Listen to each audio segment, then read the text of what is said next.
Today I'll be reviewing the iconic horror movie A Nightmare on Elm Street, here on Movies in a Nutshell.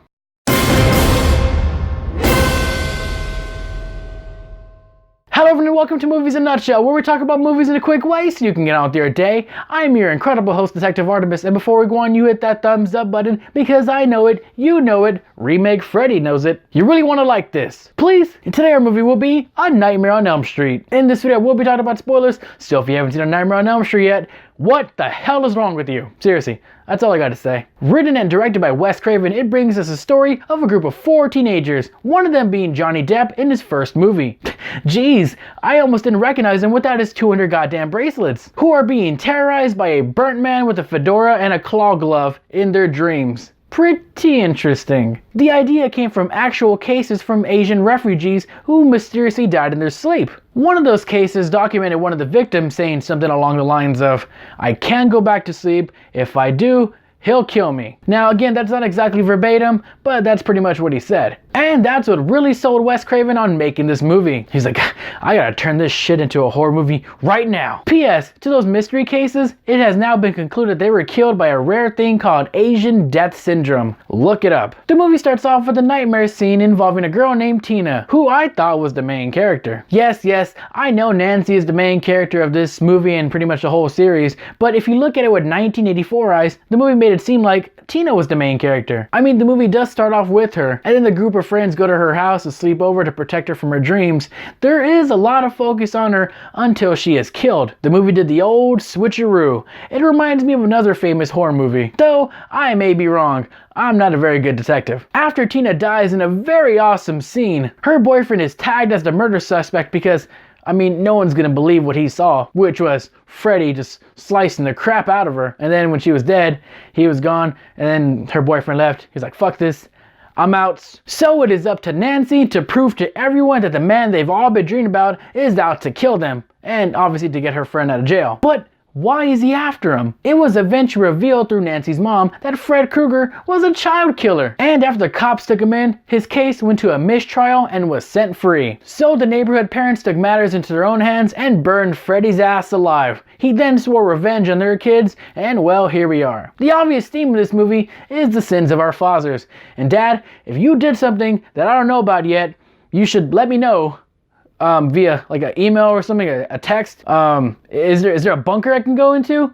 You need to tell me. I don't want to die unless you have a trust fund for me. To add credibility to her story, Nancy's mom shows her the glove that Freddy used to use to torture and kill the kids. That is a pretty deep and scary backstory, further cementing Freddy as an awesome original character. Another trait that separated from the slashers at the time, like Leatherface, Michael Myers, and Jason, was that Freddy had a sense of humor and he talks. This is pretty evident when he tells Nancy that he'll be her new boyfriend, and then with his little tongue phone licks her face.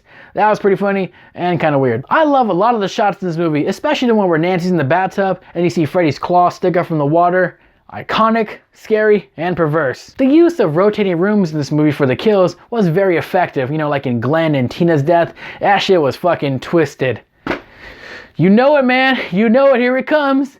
Pun intended. My favorite part of the movie is towards the end where Nancy is preparing for Freddy to come into the real world, so she turns her house into the fucking set of Home Alone with traps and shit. Seeing Freddy get hit in the nuts with the mallet is good old slapstick fun. Although the movie did spend a lot of time trying to make him scary and dangerous, and then they do this little part where it actually made him look like a total geek. One thing that did kind of bother me though was that in the movie Nancy learns that she can bring things from the dream into the real world if she holds on to it. She does this with the hat and at the end where she brings Freddy into the real world. However, early in the movie when Glenn is supposed to wake her up, she's actually fighting with Freddy on the floor and stuff, and she is technically holding him and she wakes up, but Freddy's not there. So technically, he should have showed up right there, right? Well, as Liu Kang would say, what's up with that? The movie ends when Nancy realizes that Freddy gets his power from fear and people believing in him. So she basically tells herself that it's all a dream and he ain't real. Pretty much, she did exactly what her parents were telling her to do from the beginning. Teenagers, they never listen. So then Freddy just disintegrates into oblivion. The next morning shows Nancy going to school with her friends and her mom, who all apparently are alive now, to all live happily ever after. I mean, it's like what Shakespeare said.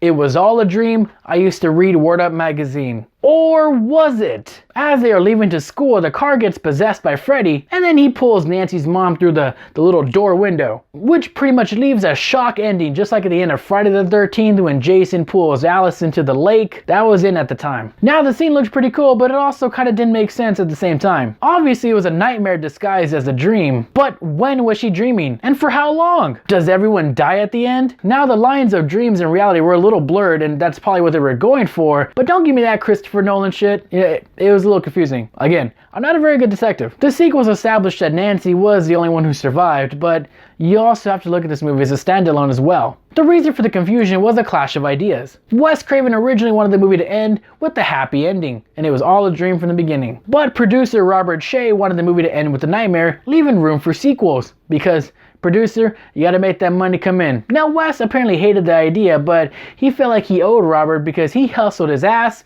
to get this movie off the ground. So he's like, alright, well you know what, we'll compromise. And that's the ending we saw, both their visions combined. And speaking of Robert Shea, his sister was in this movie. She was Nancy's English teacher. Now, you recognize her? Now she eventually went on to do a little series of movies called Insidious. Yep, that's her. You see, I am full of fun facts.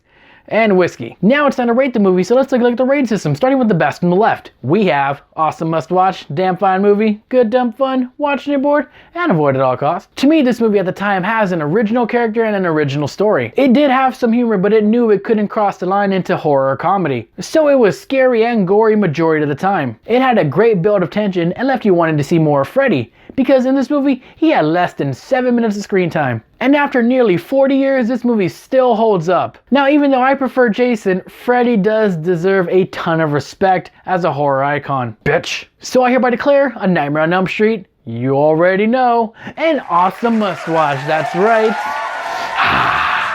So what do you guys rate the movie? Vote in the poll above. And who is your favorite horror icon? Let me know in the comments down below, and don't forget to like, share, and subscribe to this amazing channel. I am Detective Artemis, and this is God.